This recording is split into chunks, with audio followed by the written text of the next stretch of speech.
Bonsoir mesdames et messieurs, bonsoir les amis. Je m'appelle Tunkara Seko Abibatou, je vous ai fait parvenir sur ce plateau que je nomme Plateau d'Or pour parler un peu de l'évolution de la culture africaine et précisément de la Guinée et parler un peu de la politique africaine et en plus de la manipulation des Occidentaux sur les chefs d'État africains. Je vous dis bienvenue et merci d'avoir répondu à mes appels. Merci et bienvenue. Oui, merci messieurs Seko, nous sommes enchantés. Comme convenu, le thème du débat, je pense que c'est deux thèmes. Et en fait, ça doit être bien structuré. Et je pense que le premier thème, c'est la culture. Parlez un peu de la culture africaine, l'évolution en général et particulièrement la culture guinéenne. Oui. Et je voudrais juste savoir réellement, parce que quand on parle de la culture, elle est vaste dans son sens et dans son fond. Et réellement, est-ce que là, on voudrait qu'on évolue sur le plan artistique, sur la culture ancestrale ou la culture moderne? Moi, selon moi, je voudrais qu'on débatte un peu sur le plan artistique, voire actuellement, parce que je vous donne un exemple flagrant. Parce que si on revient à l'historique culturel de la Guinée était, sur le plan culturel, un monument sur le international, qui était visible partout, sur le plan artistique, avec les ballets Djeliba, l'ensemble instrumental, les Keleti et Baladin, le Bimbéa Jazz National, plein d'autres, les Kamayen Sofa, le groupe c'était l'ex-groupe de Abouakar Demba, qui paix à son âme. On voit, je voudrais qu'on débatte actuellement, parce que je dirais que la culture guinéenne, franchement, n'est plus visible sur le plan international. On est complètement en retard par rapport à l'évolution sur le plan culturel. Depuis qu'il y a eu stock de culture, je dirais que l'Afrique en général n'a plus de valeurs culturelles franchement qui sont mieux consommées sur le plan international. C'est ce thème que je veux qu'on débatte ensemble pour qu'on trouve des solutions ensemble. Et là, la culture, comme vous venez de dire, africaine, particulièrement la culture guinéenne, elle est infectée par le métissage européen. C'est peut-être la génération, parce que la génération au fur que ça change, les choses doivent changer. Est-ce que votre objectif c'est de faire renaître le passé? Parce que là, chaque génération a sa culture. C'est vrai, effectivement, l'Afrique a sa culture originale, c'est vrai, mais ce qui reste clair avec le changement, avec la génération, parce que c'est une question générationnelle.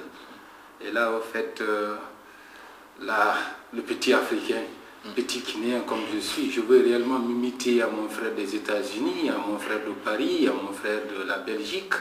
Hein? Nous n'avons pas les mêmes cultures, mais il est plus joli, encore plus beau de métisser les cultures. Et là, je ne sais pas, vous voulez qu'on maintienne encore notre culture africaine?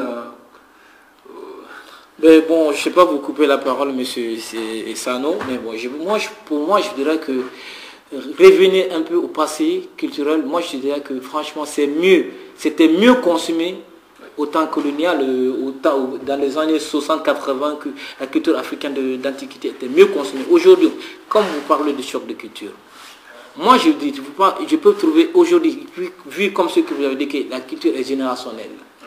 Aujourd'hui, par rapport à l'Afrique, je me dirais que ici, je trouve là que 4 à 5 groupes qui ont écouté sur le plan international en Afrique aujourd'hui, qui est consommé. Et avant, dans les années 60-50, il y avait plus de centaines de groupes africains qui se produisaient partout dans le monde, sur les grands continents, aux États-Unis, en France, partout en Asie, tel que je vous donne un exemple. Le ballet Djeliba, le ballet de l'Assemblée nationale de Guinée, se produisait partout aux États-Unis, partout en Europe, en Asie. Mori Kanté, l'artiste guinéen. En fait, je voudrais juste intervenir à ce sujet, quoi, oui. Parce que nous sommes juste au XXIe siècle. Donc moi je ne pense pas qu'une nation peut se développer à vase clos. Yeah. Moi je pense que le brassage culturel est très important, parce que même en Afrique, nous voyons des Européens qui se déplacent d'ici, ils partent apprendre notre culture. bon, ça se voit, tu vois quoi. Donc vous pouvez voir des gens ici qui parlent peut-être comment apprendre le djembé, certains le balafon, ça ne se finit pas. Là, ça ne se finit pas. Pareillement ici, c'est la même chose.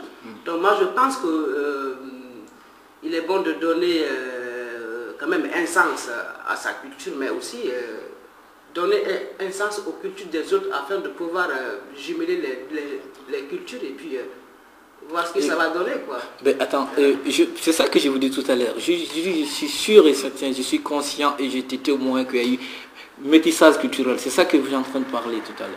Quand on parle de métissage culturel, c'est la sorte des pays, des occidentaux par rapport à la culture africaine, tout ça.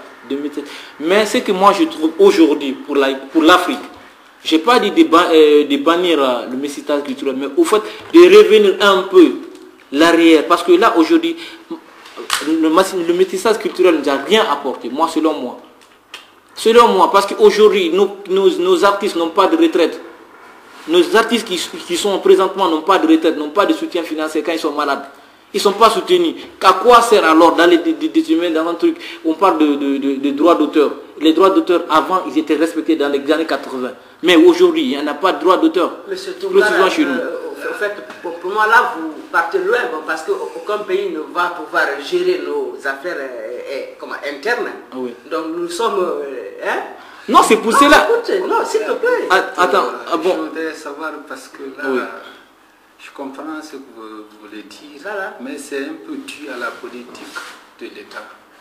Parce que les années 60 dont tu fais allusion, de là jusqu'en 84, le cas particulier de la Guinée, les artistes guinéens étaient à 100% soutenus par l'État guinéen. Oui.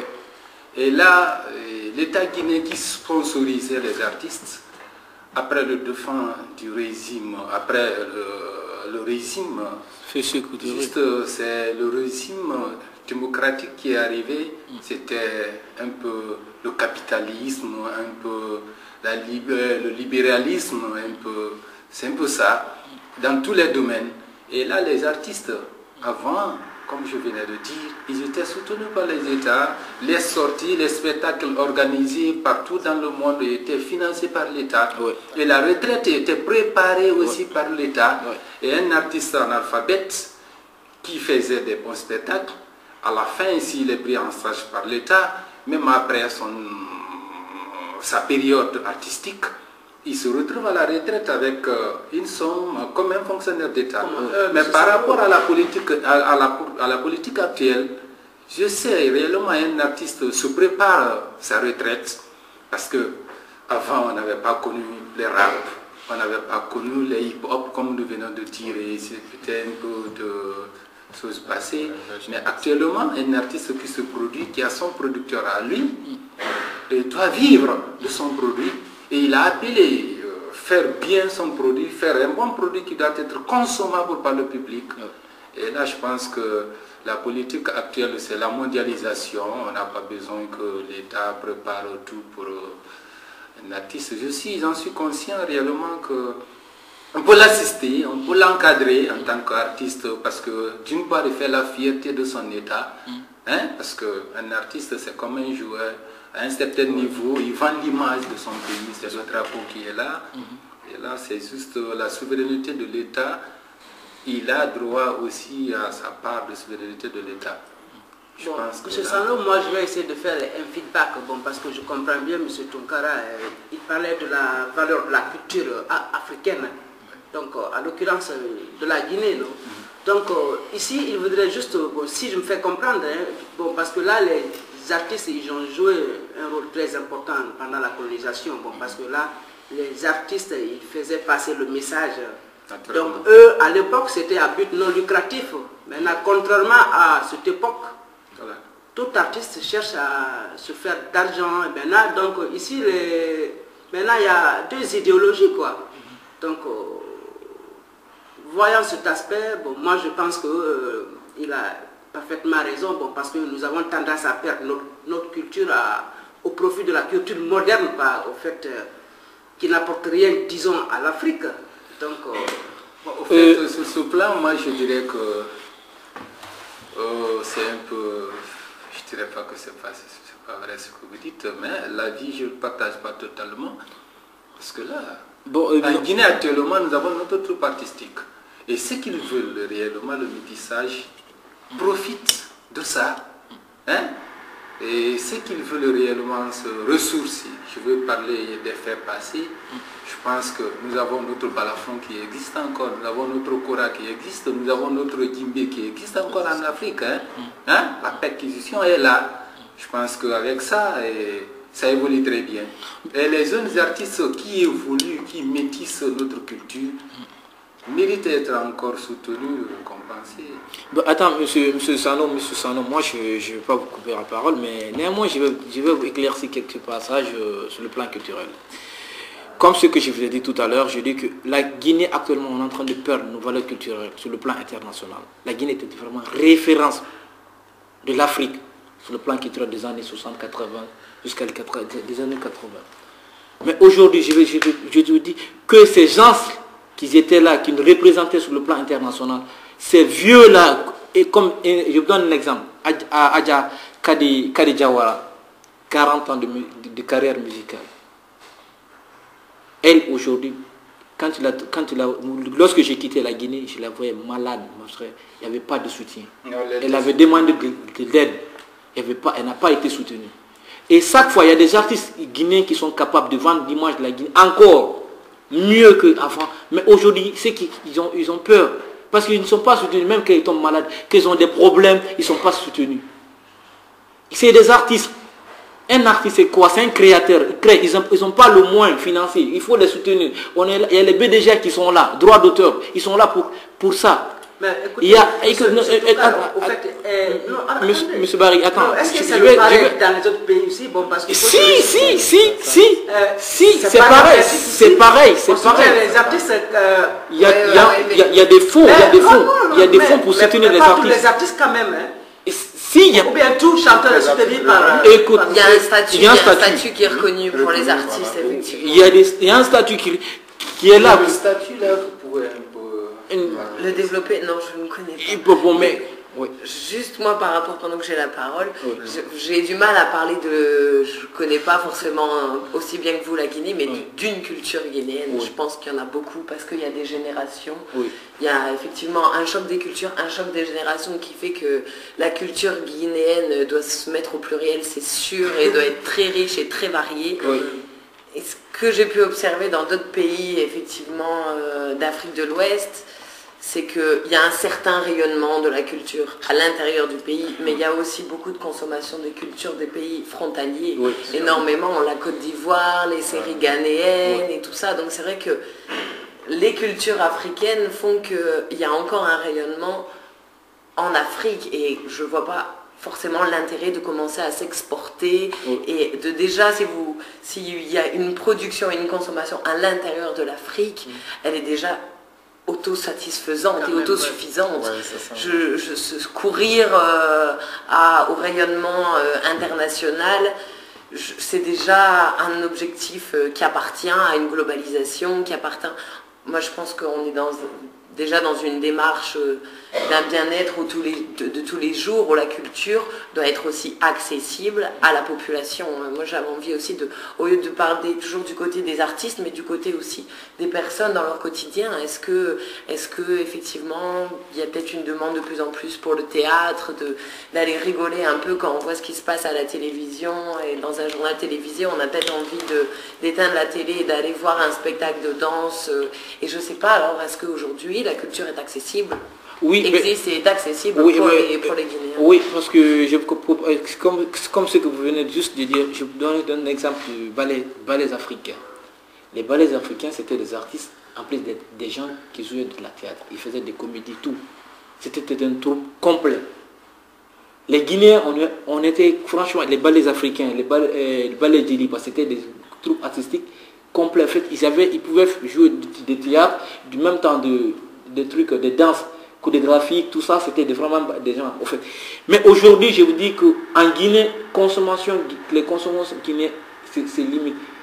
Sur le plan international, aujourd'hui, je peux parler qu'en Guinée, on peut parler de quel artiste qui a marqué un point dans les années 80 et 90, c'est peut-être Mori Kanté, ouais, Bambino, ouais, grâce à un truc. Tout ça, c'est non, attends, s'il vous plaît, parce que c'est pas deux personnes sûrement qui doivent représenter un pays sur le plan culturel. Et pourtant, en Guinée, aujourd'hui, on se trouve plus de 1000 et quelques artistes guinéens.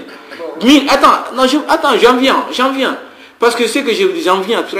Aujourd'hui, il y a des artistes malades, qui n'ont pas de soutien, qui mettent avant-hier. Il y a eu Feu Sekouba Fatako qui est décédé, qui n'a pas reçu de soutien financier de l'État. Sekouba Fatako, de sa sortie jusqu'à maintenant, il a vendu combien d'albums, combien de titres, il était visible en Guinée. C'était pas quelqu'un qui est tombé de... Monsieur Sekou, si vous me permettez, je voudrais réellement que vous dénonciez un peu le mal, parce que là, je voudrais comprendre, permettez-moi, je voudrais comprendre juste là, un artiste qui est indépendant et un artiste qui est indépendant. Là, il faut faire la différence. Est-ce que vous comprenez? Je pense que les artistes indépendants, de part, j'avais fait allusion réellement des ensembles instrumentaux, comme vous venez de dire, et des troupes artistiques. Hein? Et là, c'était réellement des artistes dépendants de l'État parce qu'ils véhiculaient le message de l'État. Est-ce que vous comprenez? Après l'indépendance, il faut réellement véhiculer le message au peuple de Guinée. Qu'est-ce que ça veut dire l'indépendance? Quels sont les pour de l'indépendance? Quels sont les contre de l'indépendance? Quels sont les avantages de l'indépendance? Et ainsi de suite. Est-ce que vous comprenez? Parce que là, il faut être fier de ce que vous avez milité. Pour ce que vous avez milité, je veux dire. Et là, maintenant, là, c'est ce que j'ai dit, c'est le libéralisme. Un artiste guinéen qui fait allusion à Sekouba Fatako. Sekouba Fatako n'a pas véhiculé le message de l'État. C'est un artiste indépendant. Un artiste indépendant. Même ça voulait parler du statut comme la même sa politique. Et là, il y a une structure. Parce que le ministère de la Culture est là. Et là, le ministère de la Culture qui est là, il y a une cellule qui est là, qui défend l'intérêt des artistes. Et là, ça dépend aussi à la production de l'artiste, à la valeur de l'artiste. Tu veux faire allusion à Mori Kanté. Mori Kanté, oui, c'est un artiste international, mais c'est de sa production. Ce n'est pas l'État qui l'a lancé. Hein? Ce n'est pas l'État. Les Kalfa Kanté qui évolue aujourd'hui de leur propre zèle. Les Sekouba Bambino, c'est de ses propres moyens. Nulle part l'État a acheté des instruments, musique ou des trucs pour un artiste, sinon qui véhicule les messages de l'État ou de la politique d'un gouvernement. Et là, Monsieur Sano, vous êtes pour, vous savez, si je comprends bien, vous êtes pour qu'on ne soutienne pas les artistes sur le plan financier. Vous êtes pour. Je suis d'accord. Vous êtes pour tous? Oui, je suis d'accord. Mais moi, je ne suis pas pour. Je dirais pourquoi moi, je ne suis pas pour. Les artistes, c'est nos messagers, les premiers messagers d'abord. Je vous donne un exemple. Kofi Olomide du Congo. Oui. Il est soutenu par l'État congolais. Parce qu'il message diffuse. Il est messager. Au fait, les artistes sont les messagers, les premiers messagers d'un pays d'abord. Ils donnent l'image. De la culture. Écoute, de la culture. Parce que écoute, attends, culturelle. On parle de culture, on ne parle pas de la politique, on parle de culture. Et vous avez un exemple d'un artiste qui est soutenu par un État, par l'État. Mais il y en a plein. Il y en a plein. Dangereux qu'un État donne son argent pour passer un message à travers des chansons, des messages politiques à travers des chansons. Des messages politiques. C'est pas de la culture, c'est de la politique. Voilà, mais écoute, si c'est des messages politiques, nous on parle sur le plan culturel artistique. Je ne parle de message politique. Écoute, si c'est comme ça, un État paye, qu'on donne d'argent à quelqu'un d'aller, un artiste, bon, il faut chanter pour tel parti, pour cette véhicule. Écoute, j'en viens, M. Barry. Écoute, si c'est pour ça, si c'est ça qu'on peut dire que ça c'est un message, que ça on appelle ça message culturel, et moi je ne cautionne pas, moi je te dis que c'est pas ça, c'est de la tricherie. Moi je dis que la culture c'est pas que les gens de culture, les gens de culture, c'est pas des gens franchement à abandonner quand ils ont besoin de soutien.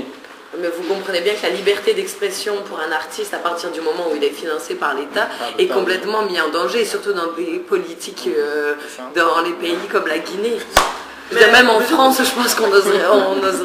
Vous oubliez une chose, moi je dirais que ici, même les radios privées qui existent chez nous, ils ont des limites. Oui. Tout récemment, ils ont fermé une radio là, je ne sais pas si c'est Familia FM ou quoi. Bah. Bien sûr. Voilà. Ça, le fait que la radio, je ne sais pas, a diffusé une émission, tu vois quoi, qui visait le gouvernement en place. Non, bon, donc, dans un pays où l'état de droit n'existe pas, je ne pense pas qu'on puisse parler, tu vois quoi. Mais est-ce que... Donc, ceci c'était un pays véritablement... Est-ce que, je vous demande, est-ce que vous êtes pour qu'on abandonne nos artistes quand ils ont besoin de nous? Non, mais pourquoi? Ça c'est purement social. Est-ce que vous avez... Non, parce que vous cautionnez que c'est normal que l'État... Vous cautionnez que l'État abandonne nos artistes quand ils ont besoin de soutien. Et vous êtes Guinéen. Vous êtes Guinéen, je suis Guinéen, nous sommes tous des Africains. Moi, si j'ai les moyens, je dois soutenir un artiste africain, c'est pas seulement guinéen, mais je suis africain, fier de l'être, mais je dois soutenir, parce qu'il diffuse nos messages, il donne l'image de nous. Mais si tu dis que ouais, je suis pour que ouais, parce que les artistes se autofinancent, c'est lui qui paie ses déclarations. Soutenir sous quelles conditions?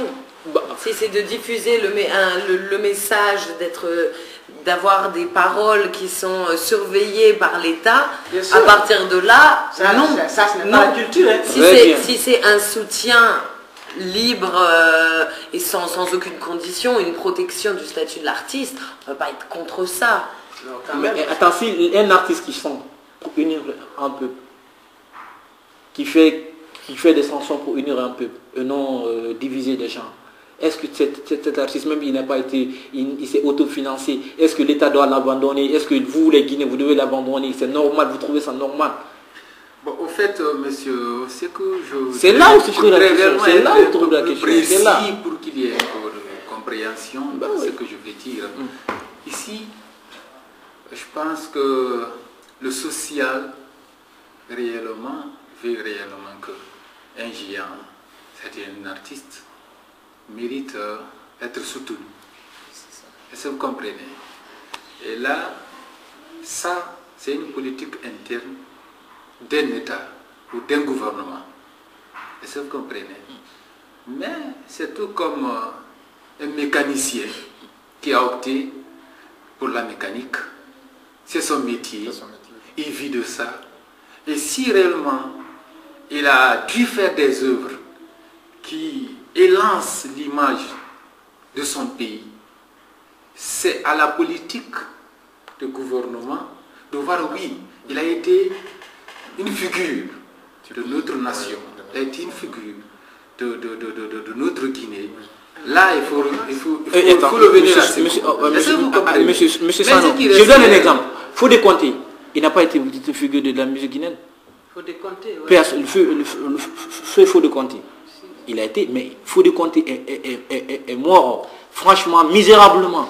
C'était pas, tu ne peux pas imaginer que... Moi, je suis d'avis, hein. La politique du gouvernement, soit tu es avec eux en tant qu'artiste, ou tu es, en fait, tu n'es pas avec eux, tu es contre eux. Voilà, je comprends. C'est la politique, quoi. Mais là, soit tu... Ben là, c'est ça que je dis, c'est ça, madame Ménager. Tu lances un mot contre eux. Ben c'est ça, madame Ménager. Je voulais savoir, qu'est-ce que vous pouvez dire comme message, vous pouvez donner comme message à la population guinéenne ou au gouvernement guinéen par rapport au plan culturel, pour clôturer le premier temps. Bon, au fait, moi, en tant que Sano, je dirais que l'État, à lui, doit réellement trouver une solution, parce qu'il y a une structure qui est au ministère de la Culture, la cellule qui est là, où évolue le BGDA ou je ne sais pas. Là, c'est pour défendre l'intérêt des artistes. Et encore, défendre la production des artistes contre des piratages, contre et tout ce qui suit. Là, je sais réellement, le social voudrait réellement que celui qui a véhiculé le message pour un peuple mérite une récompense.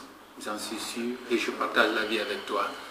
Mais là, si c'est dû à la politique ou à sa politique personnelle, c'est à l'État de juger, je pense, la gestion du soutien de l'artiste. ou de la culture guinéenne? Parce que l'État a sa propre politique pour le soutien de la culture. Et elle a sa propre politique. Et c'est ça, ça n'engage qu'elle. Ça, c'est pas un État, un gouvernement ne peut pas soutenir un jeune rappeur qui est là, qui véhicule les messages contre sa politique. Non, nulle part le monde. Au contraire, ils sont contre. Mais les artistes qui viennent soutenir la politique d'un leader politique ou d'un État, d'un gouvernement, là, qu'il soit visible ou pas, au-dessous, il est soutenu. Je pense qu'en somme, je partage la vie jusqu'à un certain niveau et d'autre part. Ok, quant à vous, M. Varry, je vous écoute. Bon, en ce qui me concerne... Pour clôturer, qu'est-ce que vous avez comme message sur le plan culturel pour revenir vite au deuxième terme? En ce qui me concerne, moi, je pense que les artistes guinéens, ils ont leur ministre. Donc, il serait sage de se mobiliser et partir voir la personne qui est à la tête de ce département, faire un plaidoirie, voir ce qu'il faut faire. Donc, s'il y a des imperfections, de façon à ce qu'ils se comprennent entre eux, ils amendent, ils s'acceptent, quoi. Parce que là, on sait que rien n'est obligé chez nous, parce que à partir du moment que la corruption, je ne sais même pas comment je vais qualifier ça, donc, voilà, donc là, il faut les parler à ce qu'ils vous acceptent vos philosophies à vous, quoi. Okay. Voilà. Et quant à vous, Kamel? Quant à vous, mon frère? Non, en fait, moi, comme moi, je suis pas un Guinéen, je ne maîtrise pas trop. Non, même sur le plan africain. Même sur le plan africain, qu'est-ce que tu peux donner comme message pour le soutien de la culture africaine en général, en fait? Enfin, mon frère, je ne maîtrise pas trop la culture aussi, parce que c'est des choses que moi, je ne m'intéresse pas trop à ça. Ok. Et quant à vous? Moi, j'avais juste envie de finir en n'utilisant pas le mot artiste, mais acteur culturel. Et je pense que en Guinée, comme dans d'autres pays autour, il suffit d'aller dans un village pour se rendre compte que chacun est acteur culturel ou artiste. Et que ce qui est important, avant de voir si quelques artistes partent de temps en temps faire un concert à New York et à Paris, je trouve pas ça forcément le plus important aujourd'hui.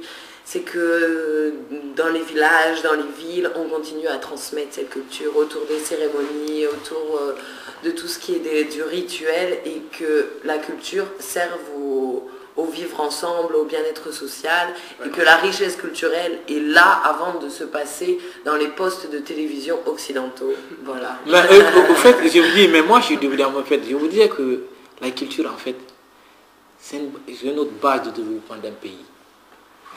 Une fois que l'image de la culture africaine dépasse les frontières, forcément ça rapporte de l'argent. Mais une fois que tu n'es pas visible, tu n'es pas écouté, tu n'es pas consommé sur le plan international, ça n'apporte rien. Mais je pense que la culture, elle n'est pas palpable comme ça. C'est pour cela, écoute, parce que les artistes ne sont pas encouragés. Si tu vois qu'il n'y a plus, ça ne passe plus, c'est que les artistes ne sont plus encouragés, c'est ça. C'est que je veux que les artistes soient encouragés, c'est ça que je voulais dire au départ. Ils n'ont plus de retraite. Je m'excuse. Ils n'ont plus de retraite ou ils n'ont plus de soutien quand ils sont tombés. Mais s'ils sont encouragés dans ce domaine, forcément que la culture forcément ça va avancer. Forcément. Et là, bon, franchement, on clôture ce terme et on va passer au deuxième thème du jour, qui est la politique africaine. Je vais parler un peu de nos dirigeants, et comment nos dirigeants africains actuellement voient la politique en général en Afrique et comment ils sont manipulés par les Occidentaux. Moi, ça n'engage que moi, je l'ai dit. C'est un débat.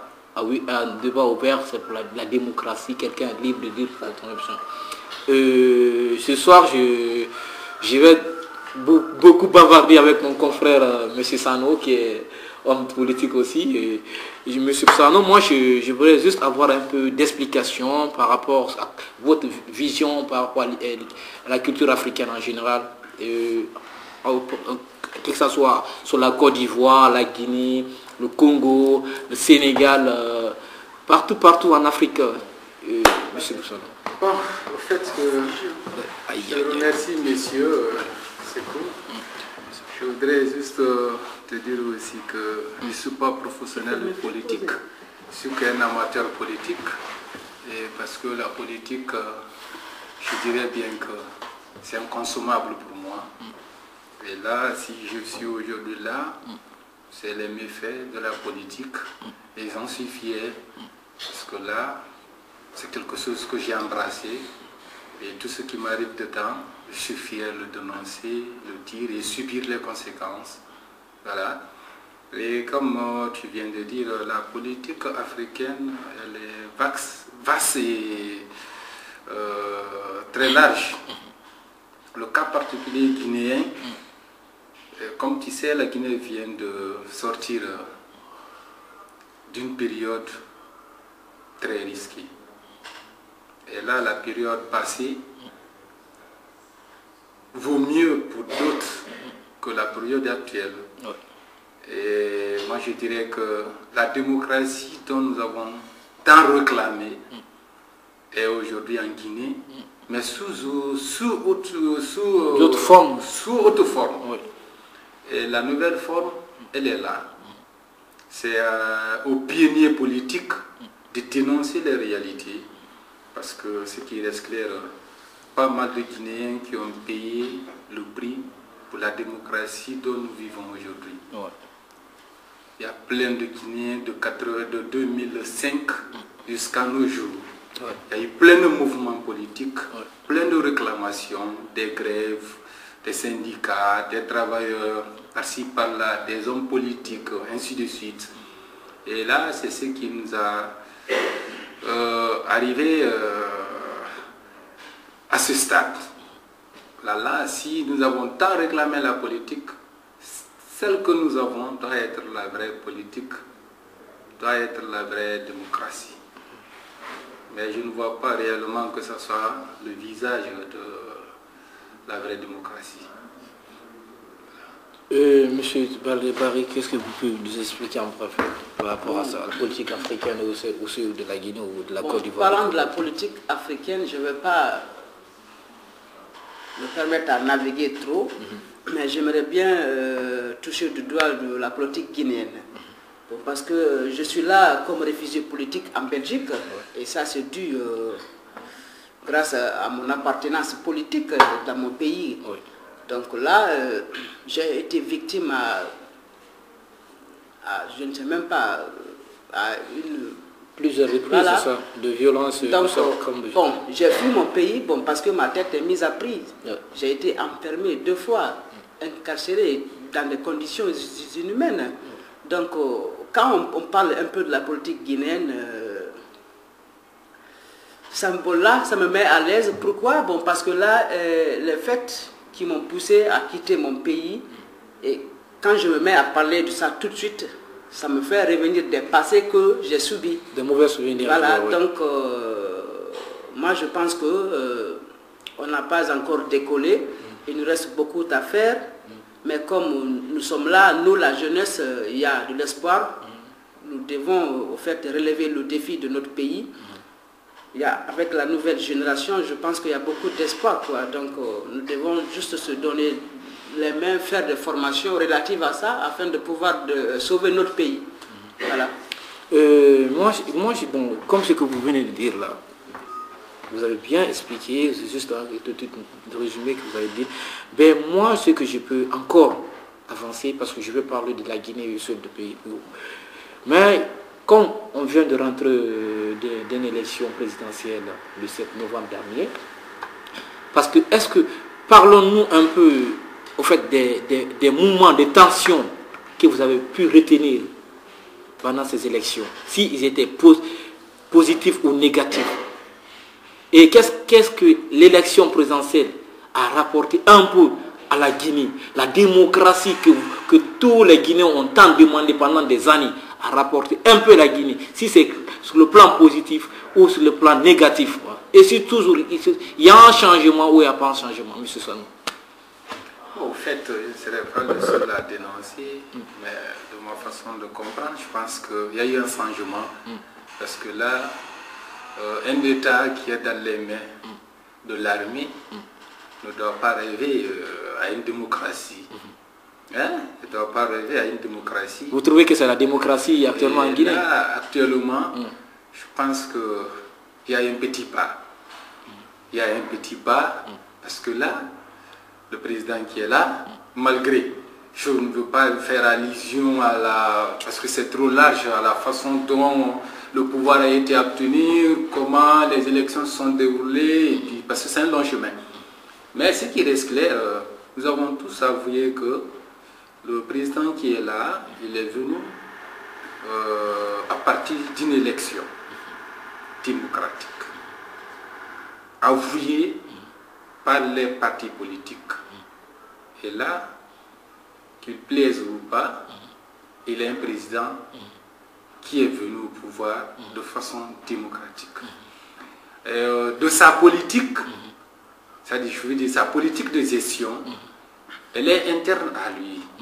Parce que là, c'est les chefs d'État africains ou les leaders politiques africains viennent avec l'expression démocratique pour qu'ils soient soutenus par le peuple africain, pour qu'ils soient soutenus par réellement les producteurs de la démocratie. Je vais faire allusion à l'Occident en général.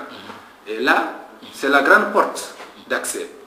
Et à part de ça, quand il obtient le pouvoir, ils ont une autre politique qu'ils mènent. Et ça, c'est une politique interne à eux. Parce que là, les vieux politiciens que nous avons connus en Afrique, les Abdoulaye Wade, le cas guinéen, nous avons aujourd'hui M. Alpha Condé. Abdoulaye Wade, personne ne croyait pas, aucun Africain, quelqu'un qui a fait plus de combien d'années sur la scène politique, qui vient au pouvoir et qui mène en fin de tout une politique qui n'est pas appréciée. Je pense que ça va à la compte de la démocratie dont nous attendons. Et le cas guinéen, M. Alpha Condé qui a fait plus de 40 ans. Plus de 50 ans en fait. Plus qu'on réclame en tant qu'homme politique, en tant que pionnier de la démocratie guinéenne, qui se retrouve aujourd'hui au sommet de l'État et qui commence à poser des jalons qui font compte la démocratie. Qu'est-ce que je veux dire par là? Un exemple. Un leader politique qui est au pouvoir, qui vient aussitôt, le fichier électoral qu'il a fait venir au pouvoir, il dit non, écoute, une fois au pouvoir, ce fichier n'est plus fiable, il faut changer le fichier électoral, il faut procéder à un nouveau recensement. Et le recensement prévu coûte 100 millions de dollars. 5 millions de dollars pour une Guinée qui encore continue à périr dans la famine. Dans l'obscurité. Est-ce que vous comprenez? Ça, ce n'est qu'un point. Je suis d'accord, si réellement le professeur Alpha Condé disait réellement qu'il faut passer à la révision des fichiers électoraux, je suis d'accord. Les élections législatives que nous avons tant attendues, qui étaient programmées au lendemain des élections présidentielle, qui est maintenant de sa propre politique reportée jusqu'à la fin de l'année 2011. Est-ce que possible ou pas? Est-ce que vous comprenez? Un leader politique qui a fait plus de 40 ans de lutte politique pour la cause de la démocratie, au pouvoir arrivé, qui reprime la réception d'un leader politique qui vient de naître. Ça, c'est de la politique ou quoi? Moi, je déplore que ça soit de la démocratie. Ce n'est pas de la démocratie. Et tant de choses qui se passent dans le pays qui est un peu déplorable. Et nous, en tant qu'amateurs politiques, je pense que c'est des occasions qu'il faut réellement dénoncer des faits qui ne font pas réellement le visage de la politique africaine. Et je pense que vous avez encore d'autres choses à dire. Oui, parce que c'est comme je vous dis de moi, déjà, j'ai été victime également comme toi. Je dirais, franchement, j'ai rien trouvé comme du changement en Guinée. Moi, je le dirais, comme vous avez dit, du changement. Alpha Condé a prouvé aux Guinéens qu'il était l'homme du changement. Pendant 50 ans de lutte, il se disait, son slogan c'était quoi? Le changement, main propre. Main propre par quoi? Parce qu'il n'avait pas travaillé avec le gouvernement il n'avait pas voulu travailler avec le gouvernement de feu Ahmed Sékou Touré, ni le gouvernement de feu Lansana Conté. Là, on est d'accord, je cautionne. Mais quelqu'un qui dit que lui, qu'il est démocrate, que ça fait 50 ans, il ne se bat pour la démocratie en Guinée, là, je ne suis pas d'accord. Parce qu'il y a des preuves, des événements qui viennent se passer en Guinée qui prouvent que Alpha Condé n'est pas démocrate. Qui prouve qu'il n'est pas démocrate, qu'il n'est pas l'homme idéal pour le changement de la Guinée. Ça, ce n'était pas l'homme. Ce n'est pas lui qui les Guinéens voulaient. Franchement, il a fait croire aux Guinéens que c'était lui qui faut. Mais, aujourd'hui, voyons, il y a combien de jeunes Guinéens qui sont là, qui ont quitté le pays parce qu'ils ont été massacrés, qu'ils ont été violés, violemment battus par des militaires. Il y a combien de jeunes générations qui ont quitté la Guinée? Ils ont été menacés. Il y a combien de jeunes qui ont été condamnés tout dernièrement le 3 avril lors de l'arrivée de président Cellou Dalein en Guinée. Quand Alpha était opposant en Guinée, personne, Lansana Conté, une fois il l'a emprisonné, il l'a libéré après 1 an et quelques. Oui, mais parce que quoi? Il y a un truc qui disait qu'il était parti à Piné, qu'il était arrêté à la frontière, qu'il voulait appeler les rebelles contre la Guinée. Mais il a été arrêté par Lansana Conté. Il a été jugé, condamné. Mais vu l'appui de la communauté internationale, il a été relâché après 1 an. Quelqu'un que tous les Guinéens soutenaient à l'époque. La Guinée, nous, on n'a jamais connu la division. On n'a jamais connu le problème ethnique. Mais c'est dans cette élection qu'on parlait, quand on a parlé de la démocratie, dans cette élection qu'on a parlé de l'ethnie. Alpha Condé a osé d'accuser une ethnie d'empoisonner ses partisans. Je ne cautionne pas avec lui, je suis guinéen, je suis malinké, de même ethnie que lui. La Guinée appartient à tous les Guinéens. Oui, ça c'est vrai. Mais ce que je ne cautionne pas, sa politique de gérance, je ne cautionne pas avec lui. Parce qu'il ne faut pas diviser les Guinéens pour régner. En plus, il n'a pas gagné l'élection. Comme il n'a pas gagné. L'élection a été truquée. J'en viens, M. Ba. L'élection a été truquée. Sinon, les Guinéens sont conscients de celui qui a gagné l'élection. Alpha, c'est l'un des présidents que moi je connais en Afrique. J'ai vu plein de présidents, plein de chefs d'État qui promettent, qui font des promesses qui viennent, qui n'arrivent pas. Mais un président qui promet, il n'arrive pas. En plus, les gens qui l'accompagnent dans ces luttes, il arrive à traiter ces gens-là. Alpha, disons, je le dis, je me dis, cela n'engage que moi, que c'est un président ingrat. Il est ingrat. Attends, parce que écoute, vous voyez les jeunes qui sont là aujourd'hui, il y a plein de jeunes intellectuels qui sont refusés en Europe, partout dans le monde, qui peut faire l'affaire de ce pays, qui peut faire l'affaire de la Guinée. Alpha a fait pas combien de temps? 50 ans. Il a été refusé en France. 50 ans asilé en France. Depuis autant de Sékou Touré, Lansana Conté. Il a tout fait d'être quelqu'un. Mais aujourd'hui, à 72 ans, qui peut faire l'affaire du pays. Non. Il ne prouve pas. Ça, c'est sa politique interne. Il ne s'approuve pas. Voilà. Ça ne prouve pas. Mais aujourd'hui, c'est que je peux dire aux Guinéens. Aux Guinéens, moi, je peux dire, je suis contre déjà pour la politique. Moi, je suis contre.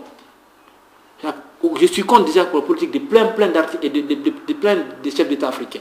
Tel que la politique de ce qui vient de se passer en Côte d'Ivoire, ce qui vient de se passer à Congo. Mais, tel que le cas de Kabila. Kabila n'a pas gagné l'élection. Il a été nommé par les Occidentaux. La Côte d'Ivoire, Gbagbo, on sait qui a envoyé Gbagbo au pouvoir. C'était les Français. Pendant 4 ans, il était d'accord avec les Français, il travaille bien avec les Français. Il savait que ouais, on pouvait compter avoir des cacao, tout ça, des porcs, tout ça. Mais quand il a coupé, il a dit, les Ivoiriens sont révoltés. Lorsqu'il a commencé à couper ces rations-là aux Français, ils ont trouvé encore d'appui pour manipuler la population ivoirienne, se révolter contre Gbagbo. Attends, je vous explique un peu des facteurs que moi je trouve anormal en Afrique actuellement. Nous sommes tous des jeunes africains. Il y a combien de jeunes africains aujourd'hui qui sont exilés en Europe? Tel que le cas de Belgique. Belgique, on reçoit combien de jeunes par jour? Combien d'exilés? Plus de 200 et quelques par jour. Vous trouvez ça normal qu'on fuit de chez nous? Qu'on se dit quoi, là on est des Africains, on fuit de chez nous. Et pourtant, il y a plein de monde qui peut faire mieux en Afrique qu'en Occident. Que tu viens ici, tu passes des années sans avoir de papiers ni rien. Tu es là, tu es dans Ici, tu connais personne, tu n'es pas soutenu. Vous trouvez ça normal? Bon, Monsieur Barry, je vous donne la parole. Parce que, oui. Moi, personnellement, je n'ai jamais aimé la vie de l'Europe. Hein. Oui. Ouais. Franchement parlant, parce qu'il faut se dire la vérité. Hein. Je n'ai jamais rêvé de venir en Europe ici un jour. Oui. Mais les circonstances m'ont obligé. Oui. Sinon, je suis un sortant d'université, je travaillais avec mon papa au pays. Oui. Maintenant, du fait de mon appartenance politique, maintenant aujourd'hui, je suis victime. Et là-bas, je ne peux plus me retourner. Parce que je suis une personne ciblée. Donc, la politique, c'est quoi? C'est l'art de mentir. On ne pourra jamais voir un politicien qui dit que, en fait, chaque politicien a son mécanisme de façon de... Bon, c'est comme le cas de Sarkozy qui disait un temps ici que s'il devenait président, il allait chercher tous les étrangers. Bon, c'était sa politique à lui, afin que les Français puissent voter pour lui. Ouais. Vous voyez? Donc, quand on est dans le combat politique, on promet aux gens, je fais ça, je fais ça, je fais ça, je fais ça. Maintenant, une fois au trône, sa décision marche maintenant, quoi. Soit tu es avec lui, tu es contre lui, il t'élimine. Donc, moi je dirais que le cas, c'est pas avec Alpha Condé seulement. Disons, tu peux compter les pays africains qui commencent à instaurer la démocratie, tels que le Ghana, je sais pas...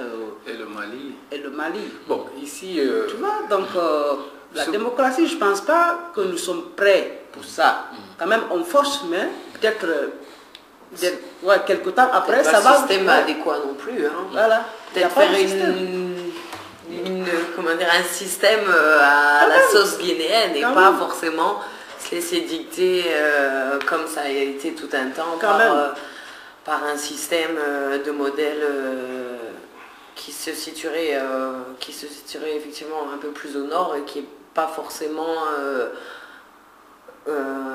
comment dire, intégrable et applicable à d'autres pays, et puis peut-être regarder un peu en arrière comment ça se passait avant, sans retourner à cet avant, hein, mais essayer de recréer quelque chose sans répondre à des impératifs internationaux. Et moi je me demande, on ne sait pas toujours faire la part entre les problèmes politiques et les problèmes ethniques. Alors, est-ce que c'est justement les personnes qui se proposent d'aller au pouvoir, qui se jouent sur ces appartenances ethniques pour diviser la population, ou alors est-ce qu'il y a quand même un problème à la base, à l'intérieur de la population et des divisions ethniques qui font que ça se rejoue à un niveau politique et ça craque à un niveau politique? Alors, est-ce que c'est une manipulation politique grâce aux appartenances ethniques ou il y a vraiment un problème ethnique? Mais moi, en général, en parlant avec des Africains, des Ivoiriens ou quoi, entre Bété et Baoulé, il n'y a pas de problème fondamental du tout. Il n'y a aucun problème, mais c'est quand c'est manipulé, on a l'impression par certaines personnes avec des enjeux qui dépassent complètement la population, que ça commence à s'effriter et à vraiment poser problème. Et c'est ça, quand je vous coupe pas la parole, je vous donne un exemple. Je dirais que si la population n'est pas ethnisée, au fait, c'est les politisans maintenant qui ethnisent les gens. Ils ont posé cette idée dans la tête des gens. Ils ont déjà gravé cette idée aux gens. Maintenant, chacun vient, je suis de telle ethnie, et puis ils ont des slogans comme ça. Je vous donne l'exemple. Quand Dale était parti tout dernièrement, son dernier tour avant, aux campagnes de deuxième tour, il est parti à Ségiri. Il est parti avec 400 motards. Ségiri, c'est rien que des Malinki. C'est de la Haute-Guinée, c'est un préfecture de la Haute-Guinée que Alpha Condé, il est Malinki, il vient de la Haute-Guinée. Ségiri, Kanka et Kouroussa, Dale est passé dans toutes ces préfectures, il n'a pas eu de problème. Il a fait ses campagnes, tout le monde est sorti, personne n'a jeté des pierres ni rien. Mais, d'après quelques moments, quand Alpha a dénoncé que ses partisans ont été empoisonnés par des peuls, c'est là qu'il y a eu problème. tous les commerçants qui étaient à Sigiri, Kouroussa, ils ont été massacrés, des boutiques cassées, ils ont quitté, ils étaient obligés. J'ai pensé pour Barry à ce moment-là. Ben oui, Barry, mon ami que j'ai rencontré, c'était le cas même de Barry que vous avez rencontré. Dans cette c'était, en fait, les Guinéens, on ne connaissait pas le problème ethnique. Les Guinéens, on vivait solidaires. Malgré nos problèmes, malgré nos difficultés, on était solidaires, on faisait tout ensemble, on rigolait ensemble. Avant même, je dirais que les Peuls et les Malinqués, c'était des Sarankou, je ne sais pas comment je peux te dire ça. C'était des cousins. C'était des cousins. Mais à cause de ces problèmes-là, les Guinéens, les Peuls et les Malinqués, c'est comme ça. C'est comme des bons maritaires de maïs. Il n'y a pas beaucoup de cohérence. Maintenant. Le venin vient d'en haut. Et tu vois un peu, c'est comme la Côte d'Ivoire. Vous voyez la Côte d'Ivoire entre les Bété, les Djoula, ça ne va plus. Vous voyez, c'est des opposants là qui nous envoient ces trucs. Sinon, avant, c'était pas ça. C'était pas ça le problème qui vivait chez nous. En fait, M. Sekou, je suis d'accord avec toi quand tu dis réellement que tout est à la base. C'est les leaders politiques qui sont à la base. Oui, parce que je pourrais faire allusion presque sur 100 et quelques partis politiques guinéens, 24 qui sont allés aux élections. Les 24, presque seul l'UFR, le parti de Sidya Touré, qui est un parti centriste. Parce que c'est juste un leader qui est issu d'une ethnie minoritaire. Et là, c'est un parti effectivement qui n'a pas de représentation ethnique. Parce que lui, de sa naissance, il est Diakanké. Et les Diakanké ne peuvent pas faire les 5 millions de Guinéens. Donc il ne va pas jouer sur cette corde-là. Est-ce que vous comprenez? Bon, il ne peut pas vivre de ça. Et là, il est issu, comme je viens de dire, il est issu d'une petite ethnie. Mais ce qui reste clair en somme, la politique guinéenne est basée sur l'ethnie. Parce que là, quand nous prenons Alpha Condé, il est malinqué. Le fief de son parti, c'est la jeune malinqué. C'est le Dalin est un peu. Le fief de son parti, c'est vers le Fouta.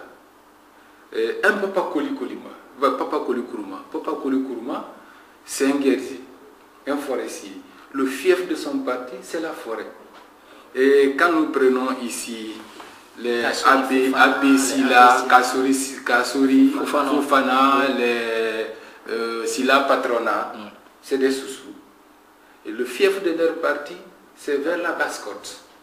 Chez les Soussous. C'est les Soussous. Bon, voilà un peu le visage de la politique guinéenne.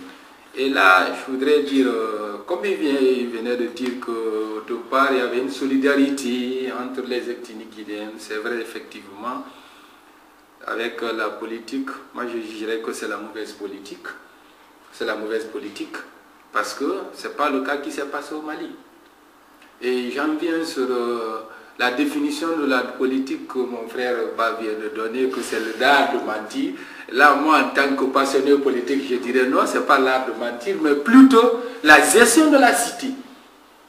Et cette cité, c'est l'État, c'est le groupe, hein, c'est une association. Chacun de nous a sa politique de gérer. Tu as ta politique pour manger ton plat, tu as ta politique pour gérer ton équipe, tu as ta politique pour travailler avec tes collègues. Et la politique, dans son sens dont nous nous voyons, ça c'est la politique de gestion. Et gérer quoi? C'est gérer une cité. Cette cité, c'est l'État que nous voyons. Mais c'était peut-être plus facile pour un chef de village de gérer sa cité que de maintenant, en dessinant des frontières avec des ethnies qui ont parfois des langues différentes, des cultures différentes, de réunir tout ça à l'intérieur d'une même frontière et puis de demander à tout le monde de s'entendre. Je pense que le rôle du chef du village était un peu plus simple que de trouver une personne qui puisse représenter effectivement tant de diversité culturelle. Naturellement, c'est vrai ce que vous venez de dire, ça c'est la cohésion, l'union des ethnies. Je veux dire l'unité des ethnies. Et là c'est à la politique, parce que c'est ce que j'ai commencé, j'ai dit chaque leader a sa politique de gestion. Est-ce que vous comprenez? Il y a d'autres qui pensent à la division. Il faut diviser pour régner. Hein? Tant qu'il y a la solidarité, le peuple est uni. Et facilement, le peuple est fort, facilement on peut renverser son pouvoir.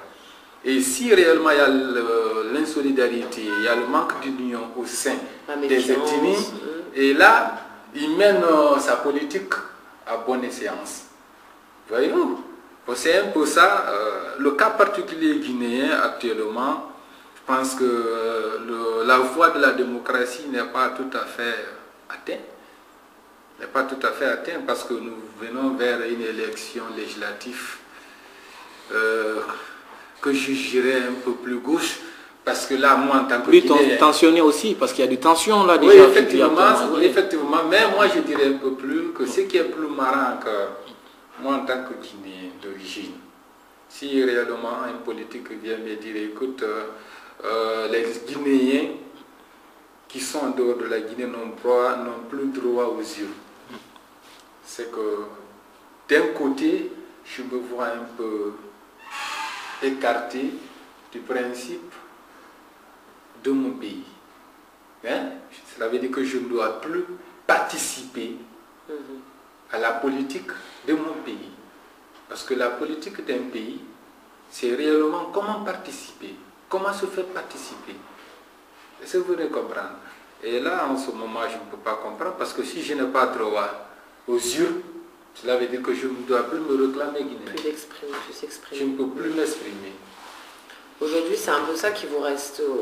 Il y a d'autres manières de... Oui, comme au fait, on va un peu accélérer. Bon, Monsieur Sano, le deuxième point, c'est qu'aujourd'hui, je remarque que la majeure partie de nos chefs d'État africains, ils ont tous exilé en Europe. Vous voyez? Et qui sont préparés par l'Europe d'aller être des opposants dans les pays en Afrique. Est-ce que, selon vous, vous trouvez ça normal que ces opposants soient préparés par des Occidentaux qui vont aller faire des trucs de campagne, parce que là, s'ils vivaient avec nous au pays, ils sauront mieux savoir les difficultés d'Afrique, nos difficultés, ce qu'on vit exactement en Afrique.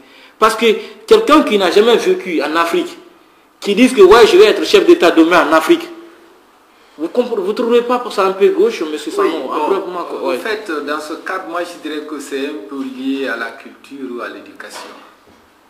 Parce que peu importe qu'un président ou un leader politique s'exile, aujourd'hui tu as la chance de vivre, tu as la protection de l'État belge, tu es sous la protection de l'État belge. À toi de mener ta politique et qui doit te mener au bon chemin. Et durant le temps que tu feras en Belgique, arrivé au pays, mais on ne te dira pas que tu es aliéné. C'est tu t'es de fait de la culture guinéenne. À toi de t'intéresser. Mais réellement aussi, ceux qui ont pris du temps en Occident, ils ont une politique de gestion. Parce que là, ce n'est pas tout à fait lié au séjour mené à l'Occident. Ça, c'est la conscience. Parce que là, les chefs d'État européens gèrent leur pays dans le bon sens. Je dirais bien. Ça, c'est la bonne politique. Nous sommes en Belgique. Depuis combien de temps que la politique belge est foirée? Mais on n'a jamais, depuis qu'on est là, on n'a jamais entendu des cris. Hein, n'est-ce pas? Ça, c'est la bonne politique. Est-ce que tu peux penser qu'un pays africain peut gérer, un pays africain peut rester pendant 2 ans, 3 ans, 4 ans sans chef d'État et que l'État fonctionne? C'est pas possible. C'est dû un peu à la mentalité des peuples. Ça, c'est un premier point. Deuxième point, c'est dû aussi à la mentalité des chefs d'État que nous avons connus. Parce qu'au Mali, le cas ne se fait pas sentir. Ça, c'est vrai. Voilà. Ça, c'est vrai. Je peux donner que ces exemples. Monsieur Makami, s'il vous plaît, je voulais aussi savoir, parce que actuellement vous êtes là pour soutenir les jeunes qui immigrent vers la Belgique, vous les soutenez dans les centres fermés. Je les aide.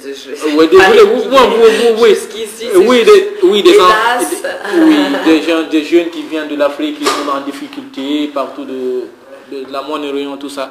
Qu'est-ce que vous pouvez donner comme message, qu'est-ce que vous avez dit comme ces jeunes aux dirigeants africains, en bref? Waouh.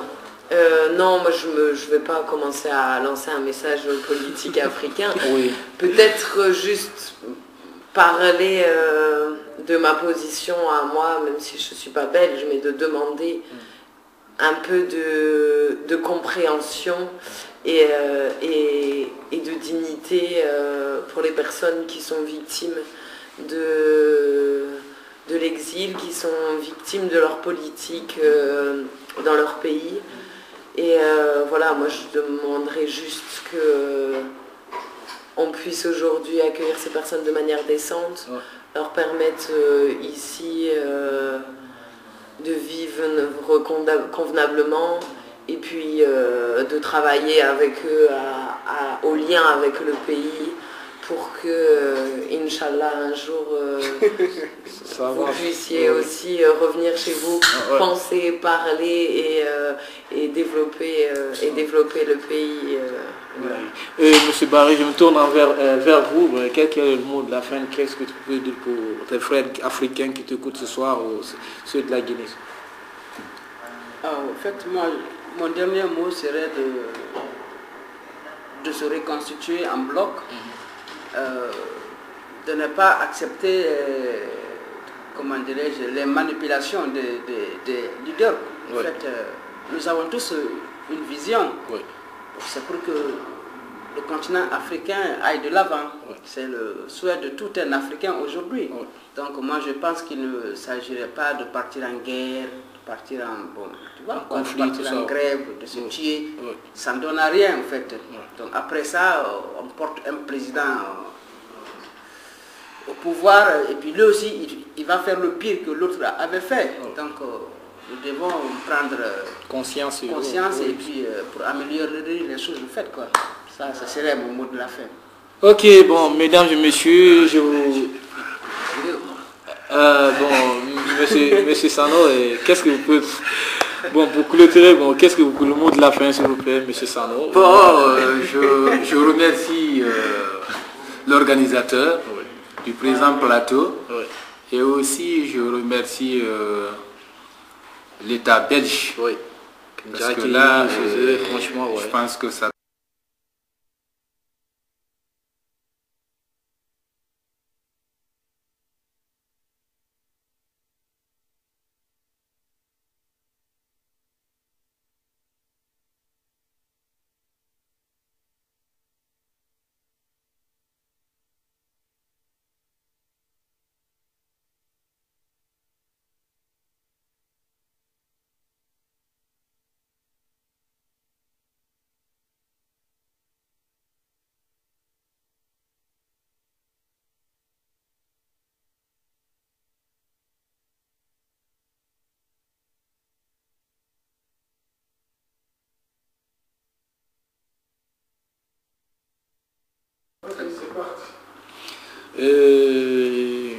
Bonsoir mesdames et messieurs, bonsoir les amis.